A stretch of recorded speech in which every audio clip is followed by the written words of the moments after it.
Padma rail সেতুর নারায়ণগঞ্জ অংশের 4টি পিয়ারের নিচের মাটি কাটা বন্ধ করে দিয়েছে জেলা প্রশাসন। মাটি কাটা ও বিক্রির সাথে জড়িতদের বিরুদ্ধে তদন্ত সাপেক্ষে ব্যবস্থা নেওয়ার আশ্বাস দিয়েছে প্রশাসন। এর আগে গত কয়েক মাস ধরে ফতুল্লায় অন্তত 4টি পিয়ারের নিচের মাটি কেটে ইটভাটায় বিক্রি করে প্রভাবশালী চক্র। সম্প্রতি এক ভিডিও সামাজিক মাধ্যমে ছড়ালে ব্যাপক সমালোচনা হয়। হাবিবুর রহমানের তথ্য ও ছবিতে প্রতিবেদন।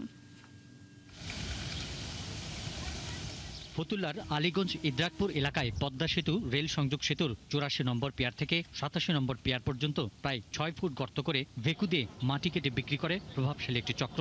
এর ভিডিও ছড়িয়ে পড়লে ব্যাপক সমালোচনা শুরু হয়।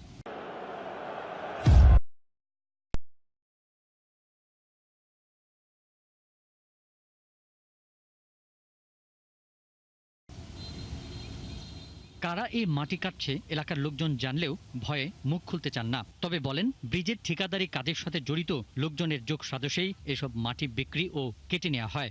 যারাই কাটতেছে এই কন্ট্রাক্টরের সাথে জড়িত থাইকা, যারা এই জায়গার সাথে জড়িত আছে তাদের সাথে হাতাহাত করে ওনারই কাটতেছে।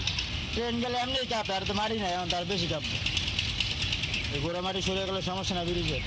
পার্শ্ববর্তী বোরহান হাজির ইটভাটায় সরেজমিনে গেলে কর্মচারী স্বীকার করেন, পদ্মা সেতুর রেল সংযোগ সেতুর পিয়ারের নিচের মাটি তারা কিনেছেন।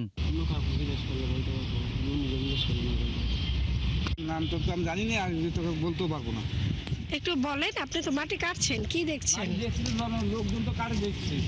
নারায়ণগঞ্জ জেলা প্রশাসক জানান, মাটি কাটা বন্ধ রেখে জড়িত ঠিকাদারি প্রতিষ্ঠানের বৈধ কাগজপত্র দেখাতে বলা হয়েছে। সেই অনুযায়ী পরবর্তী ব্যবস্থা নেওয়া হবে। তারা ভায়াডাক্টের নিচ দিয়ে একটা রাস্তা করবে এবং ভায়াডাক্ট কমপ্লিট হওয়ার পর সেই রাস্তাটা আবার সরিয়ে নেবে, এই ধরনের একটা ব্যাখ্যা তারা দিয়েছিল।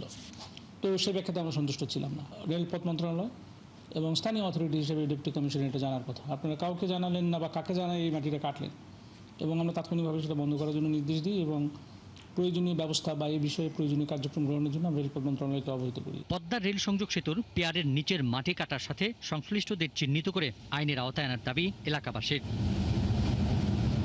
পিন্টু হাজং, ৭১।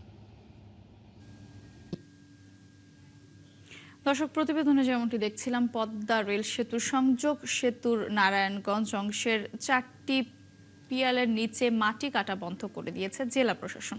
এ নিয়ে বিস্তারিত জানাতে আমাদের সঙ্গে যুক্ত হচ্ছেন সহকর্মী হাবিবুর রহমান। হাবিব, মাটি কাটা ও বিক্রির সাথে জড়িত কতজনের নাম এসেছে জানাবেন? তাছাড়া তারা কিভাবে এই মাটি কাটার অনুমতি পেল এবং ঘটনা তদন্তে কি আশ্বাস দিয়েছে প্রশাসন জানাবেন?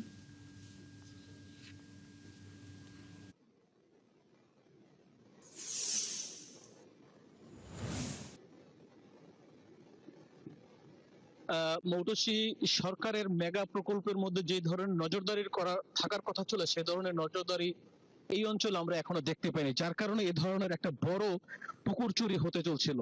আপনি জেনে থাকবেন যে এই পদ্মা সেতুর যে সংযোগ সড়ক আছে, যেটা নারায়ণগঞ্জের ফতুল্লার অঞ্চলের উপর দিয়ে সেটা পদ্মার দিকে, নদীর দিকে গিয়েছে, সেই পদ্মা ব্রিজের সেখানে যে পিলার গুলো আছে 85, 86, 87, এই পিলারগুলোর নিচে থেকে মাটি ভেকু দিয়ে কেটে নিয়ে যাচ্ছে স্থানীয় কিছু প্রভাবশালী লোকজন। যদিও এদের নাম সুস্পষ্ট ভাবে আমরা জানতে পারিনি, তবে স্থানীয়ভাবে কিছু প্রভাবশালীর নাম আমরা জানতে পেরেছি।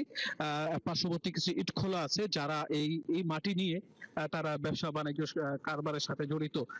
প্রশাসনিকভাবে যদিও বিষয়টাকে বৈধ অনেকটা এভাবেই বলা হচ্ছে যে অনুমতি নিয়ে কাটা হচ্ছে, কিন্তু সুস্পষ্ট ভাবে আমরা স্পটে এসে যেটা দেখছি, একেবারেই সরকারি একোয়ার অধিগ্রহণকৃত জায়গার নিচে কাটা, যেটা কোনোভাবেই বৈধতা প্রশ্নই আসে না। এটা সাধারণ মানুষই একজন দেখতেই বোঝা যায় যে এটা বুঝতে খুব কঠিন কোনো বিষয় না। এটা পিলারের যে নিচে, যে রাস্তার উপর দিয়ে যে এলিভেটেড হয়ে যে ট্রেন রাস্তাটা গেছে, তার নিচের অংশটুকু অধিগ্রহণকৃত জায়গা। এই জায়গাটা কোনোভাবেই কারো ব্যক্তির জায়গা কিংবা এটা বিক্রিযোগ্য কোনো জায়গা বলে মনে হয় না। সাধারণ মানুষ যেটা আমাদেরকে জানিয়েছেন, আপনি হয়তো দেখতে পাচ্ছেন যে এখানে মাটি কেটে রীতিমতো পুকুরের মতো করে ফেলা হয়েছে, যেটা হয়তো কিছুদিন পর তারা মাছও চাষ করতে পারে।